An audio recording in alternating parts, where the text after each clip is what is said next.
As I mentioned at the beginning of the half hour, John F. Kennedy would have been 80 years old today. And all this week, his hometown of Boston is hosting events to commemorate his life and career.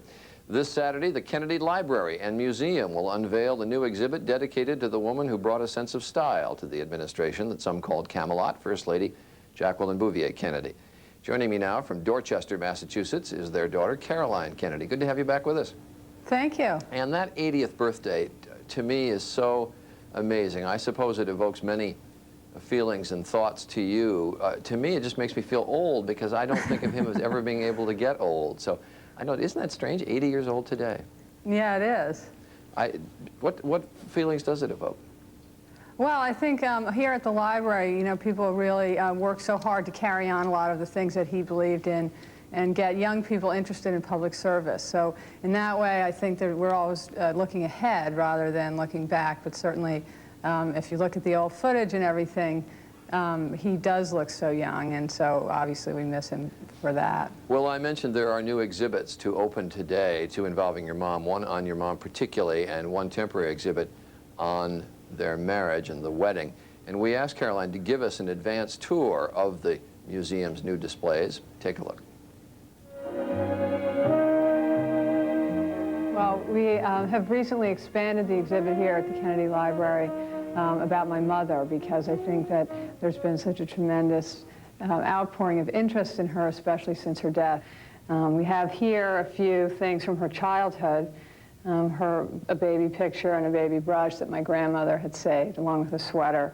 There's also a report card here, which is one of many. In fact, I just found these. Since her death, I had known that she was very naughty as a child, but I hadn't realized that there would be many, many report cards in which she was excused from class because of her disruptive conduct. It seems to be something that she and my father shared, because he was also constantly in trouble at school. These painted doors were in my mother's dressing room at the White House, and I remember playing in front of them as a child, and I loved to look at the pictures. She has a photograph of her with her father. There's a picture of me and a small picture that was given to her by her sister. And all the originals of these things we still have in our family, but it's great that the doors are here at the library where people can see them. This is the coat and dress that my mother wore to my father's inauguration, which we've just put on display for the first time. It went with a matching hat and fur muff, and it was an extremely cold day. There had been a big blizzard the night before. It just seemed to me such a shame when we came here to find hardly anything of the past in the house. And so she set about trying to restore the historical objects in the White House that had belonged to previous presidents, as well as to create a sense of occasion and ceremony for people who visited. And it was her idea to produce a guidebook which still funds the restoration and preservation of the White House. Probably best known and most popular in this case is the red dress she wore when she was giving the tour of the White House, which she did much better than I am doing this. This is an ancient Egyptian statue. It's about 4,000 yeyears old. And it used to be in our apartment in New York. It was presented to my mother and father by the president of Egypt, Gamal Nasser, as a thank you for their efforts in saving some of the greatest monuments in the world. And my mother went all out to try to convince my father to get the United States to support saving these temples.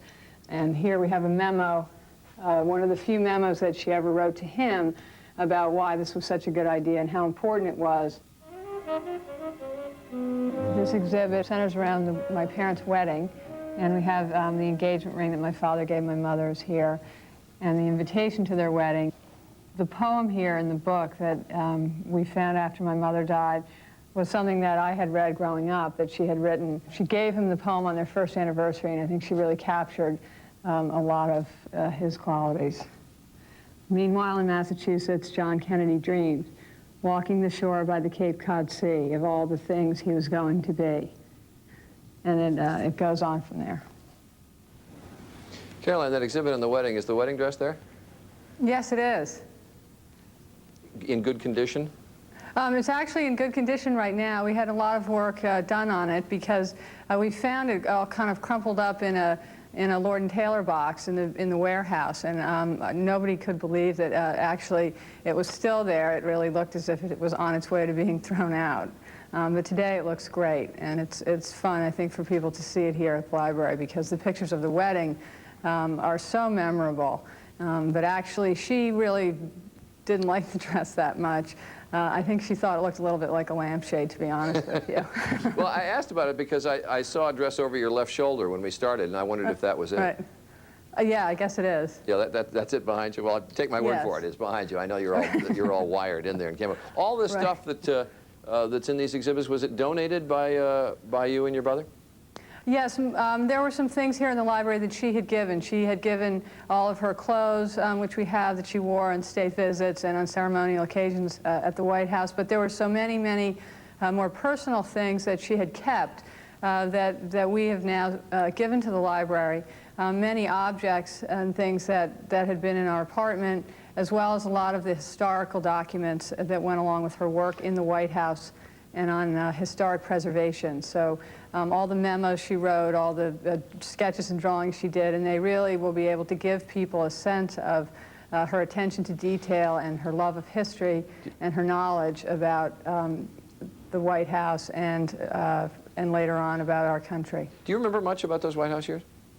I remember a lot. I mean, I remember what was important to me, which was visiting my father in the office and playing there, and my pets and my school, and so I don't remember a lot about historic affairs of state, but I definitely have a lot of childhood memories. As everybody remembers their first home. Thanks very much for the tour and for being with us this morning. I should also mention that up there they present an annual Profile and Courage Award on the John F. Kennedy's birthday. This year, I gathered, going to a Montgomery, Alabama circuit judge. Is that right, Charles?